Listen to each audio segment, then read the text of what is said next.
Understanding memory allocation is very important for data structures. Hello everyone, welcome back to OneShot Coding. In this video, we are going to cover memory allocation. In C programming, memory can be allocated in two ways. The first method is static memory allocation. Second method is dynamic memory allocation. Let's see what is static memory allocation. Static memory allocation is a method in which our memory size is fixed at compile time. Our arrays and variables uses static memory allocation. So if we create a variable, suppose integer a equals 10, we know that our a variable will contain 4 bytes of memory. That is fixed size. Or if you see the example of array here, I have created an array of size 5. In this array, we are inserting 3 elements. Even if we are not inserting other elements, we go to this diagram, you can see at the first index, we are inserting 10, second index 20, third index 30. Other two index, we have not inserted any data, but because arrays are of fixed size, so it contains 0 and the memory will be allocated for all 5 elements. And we know that in arrays, one element is of integer type, so it will contain 4 bytes of memory.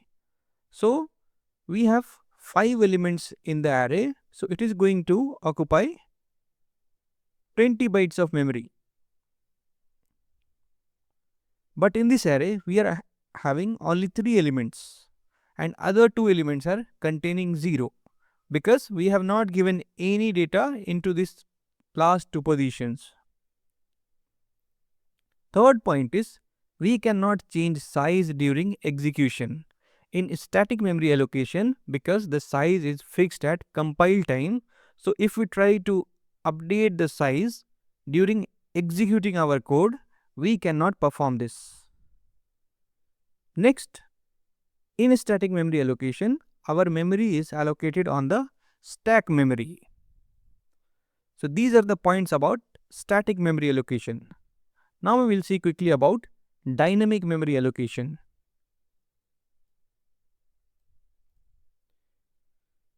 In dynamic memory allocation, our memory size is decided at runtime, not at the compile time. And in this, our memory can grow or shrink during execution. Now what does it mean?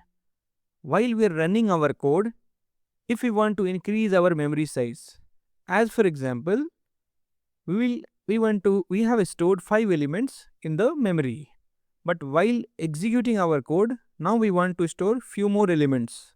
So at this point of time, we can increase the memory size, or reverse of this.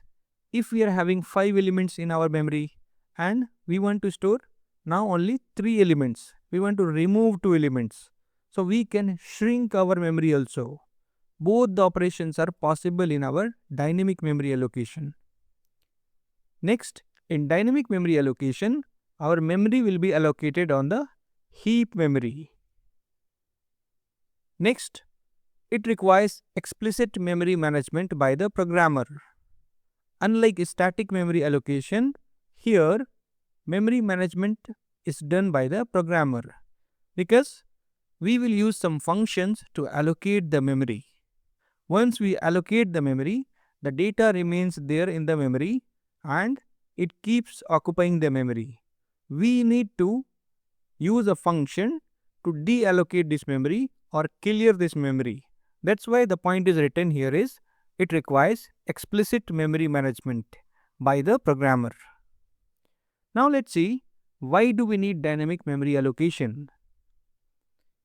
It is required because at the position where size of data is not known in advance. If we don't know how much data we want to insert, suppose we want to insert 10 elements or 20 elements or 30 elements, we don't know. At this time, we can use dynamic memory allocation. But what if we go with static memory allocation? If we go with static memory allocation, we need to give the size. and this size will be of fixed size. So suppose we have given the size 10 and the user is giving the data 20 elements. Now we cannot change this memory because this is of fixed size. So that's why we will use here dynamic memory allocation, because it will allow us to increase our memory size or shrink our memory size at execution time.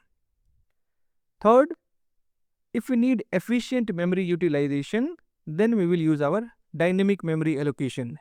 If we do not want to occupy more memory, we are strict with memory, then we will use our dynamic memory allocation. Next, if we are working with large data structures, then again our memory utilization is very important. We need to efficiently use our memory. So in these data structures also, we will use our dynamic memory allocation.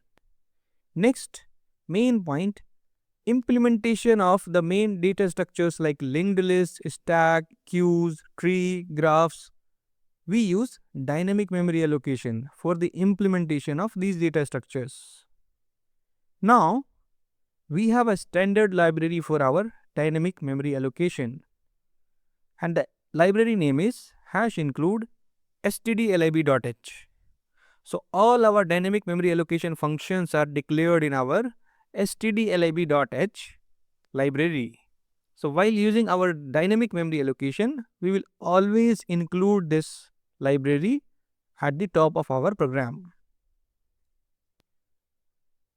Now, let's see the definition of dynamic memory allocation.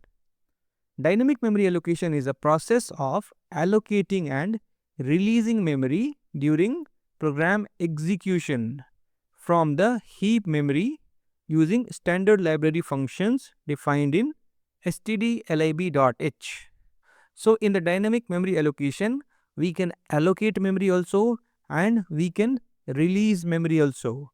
So we see here, we can allocate memory also and we can release memory also during program execution. So this allocation and deallocation will happen at execution, not at compile time. It will happen at runtime, and we know that this will be stored in the heap memory.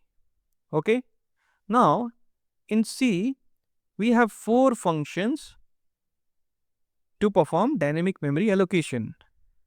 First function is malloc, second function is calloc, third function is realloc, and the fourth function is free. The first 2 functions are used to allocate the memory. Allocate memory. The third function is used to reallocate our memory. It means we will use this function to either increase our memory size or shrink our memory size. The fourth function is used to free our memory. It is used to clear our memory. So whatever memory we will allocate using the malloc function or calloc function, at the last we will use the free function to free this memory. This is all about our dynamic memory allocation. In the next video, we will start with our malloc function. We will allocate the memory and we will see the code of our malloc function. Thank you all.